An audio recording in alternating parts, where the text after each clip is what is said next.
नमस्कार। आइए बच्चों, आज हम लोग वसंत भाग 2 का 8वां अध्याय शाम एक किसान इसका अध्ययन करेंगे। ठीक है। अर्थात शाम के समय एक किसान की जो उपमा है एक पहाड़ से की गई है। ठीक है। तो कैसा पहाड़ है कि उसकी तुलना किसान के साथ की गई है और किसान किस अवस्था में है कि उसकी तुलना पहाड़ से की गई है। तो आइए देखते हैं, पढ़ते हैं इसको, फिर हमें समझ में आएगा। ठीक है। आकाश का साफा बांधकर सूरज की चिलम खींचता बैठा है पहाड़, घुटनों पर पड़ी है नदी चादर सी, पास ही दहक रही है पलाश के जंगल की अंगीठी, अंधकार दूर पूर्व में सिमटा है भेड़ों के गल्ले सा। देखिए बच्चों, यहाँ पर उपमा अलंकार है। उपमा अलंकार का अर्थ होता है कि उपमेय की तुलना उपमान से की जाती है। ठीक है। अर्थात एक वस्तु की तुलना दूसरे वस्तु से जब की जाती है तो वह उपमा अलंकार होता है। वैसे तो इसका परिभाषा है कि उपमेय से तुलना जब उपमान की जाती है, उपमेय की तुलना जब उपमान से की जाती है। जैसे सीता का मुख चंद्रमा के समान सुंदर है, तो सीता क्या हो गई? उपमेय हो गई, और चंद्रमा क्या हो गया? उपमान हो गया। तो जो प्रसिद्ध कोई चीज़ होता है वह उपमान होता है, और जो अप्रसिद्ध होता है वह उपमेय होता है। तो यहाँ पर जो पहाड़ है वह प्रसिद्ध है, इसलिए पहाड़ हो गया उपमान, और किसान जो अप्रसिद्ध है, जो कम फेमस नहीं है, वह हो गया आपका उपमेय। ठीक है। तो यहाँ पर उपमेय अर्थात किसान की तुलना किससे की जा रही है? पहाड़ से की जा रही है। ठीक है। तो कह रहे हैं कि जिस प्रकार किसान अपने सिर पर साफा बांधकर, साफा अर्थात जो पगड़ी जैसा सफ़ेद एक साफा बांधते हैं ना, तो ऐसे ही जैसे किसान अपने सिर पर साफा बांधता है, वैसे ही जो पहाड़ है वो क्या किया है? पहाड़ ने भी अपने सिर पर साफा बांध रखा है। कैसा? आकाश रूपी साफा। मतलब उसके सिर पर जो आसमान है, ऐसे देखते ना, लगता है पहाड़ के ऊपर आसमान बैठा टिका हुआ है, तो ऐसे ही लग रहा है कि जो आकाश है, आकाश रूपी जो साफा है, वह बांध रखा है पहाड़ ने। सूरज की चिलम खींचता, जैसे किसान शाम को, एक्चुअली ये वर्णन किया जा रहा है बच्चों जाड़े के समय की शाम का। जो जाड़े के समय में किसान दुबक करके, ओढ़ करके चादर वादर बैठा रहता है, आग की अंगीठी के पास हाथ सेकता है, उसी समय का यह वर्णन किया जा रहा है। तो सूरज की चिलम खींचता, तो जो ठंड में सूरज की जो लाल लाल, सुबह शाम का समय है, तो जब शाम में सूरज अस्त हो रहा है तो कैसा है? लाल रंग का है। तो ऐसा लग रहा है कि जिस तरह से किसान चिलम खींचता है, चिलम लाल रंग की होती है जिसमें वह तंबाकू वगैरह डाल करके पीता है, तो कह रहे हैं कि चिलम, ऐसे जैसे किसान चिलम खींचता है शाम को बैठ करके ठंड में, वैसे ही सूरज रूपी जो चिलम है वह पहाड़ लग रहा है कि सूरज रूपी लाल रंग के चिलम को खींच रहा है।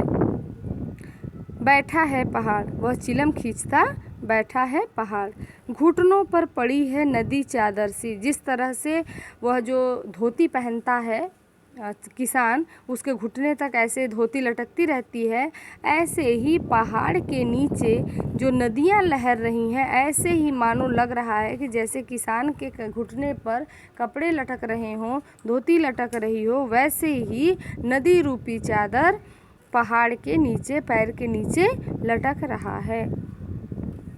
पास ही दहक रही है, उसके पास ही क्या हो रही है? दहक रही है, मतलब जल रही है पलाश के जंगल की अंगीठी।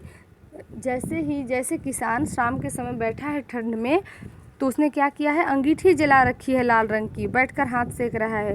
वैसे ही पहाड़, मानो जो पहाड़ पर पलाश के जो वृक्ष हैं, पलाश के जो वृक्ष होते हैं उस पर लाल लाल रंग के फूल लगते हैं।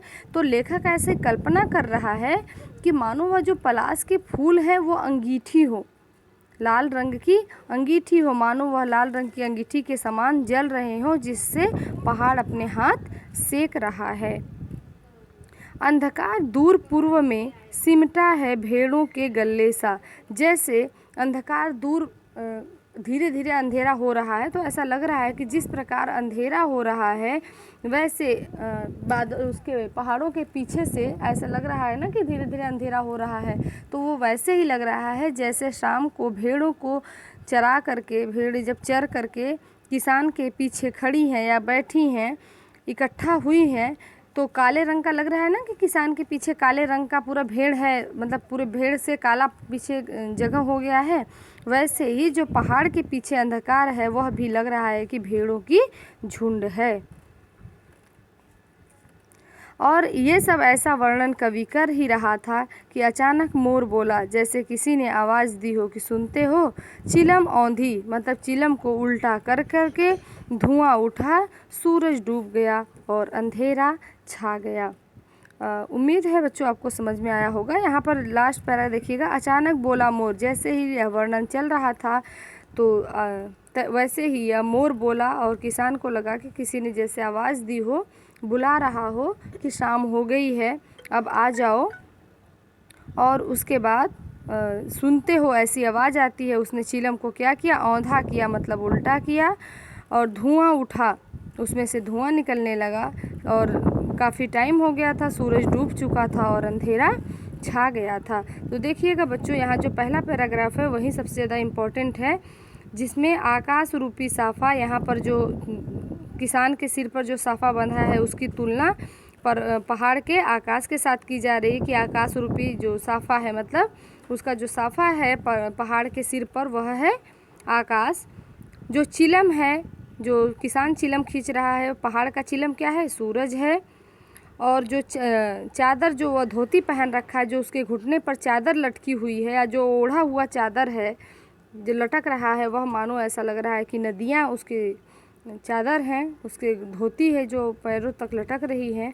और जो अंगीठी जला करके किसान सेक रहा है, वह मानो पहाड़ के ऊपर जो पलाश के फूल लगे हैं लाल लाल रंग के, वह मानो ऐसा लग रहा है कि वह अंगीठी जलाकर पहाड़ हाथ को सेक रहा है।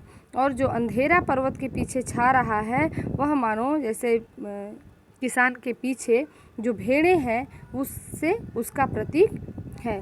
तो उम्मीद है बच्चों आपको समझ में आया होगा। बाकी लाइव क्लास में एक बार हम इसको फिर से समझा देंगे।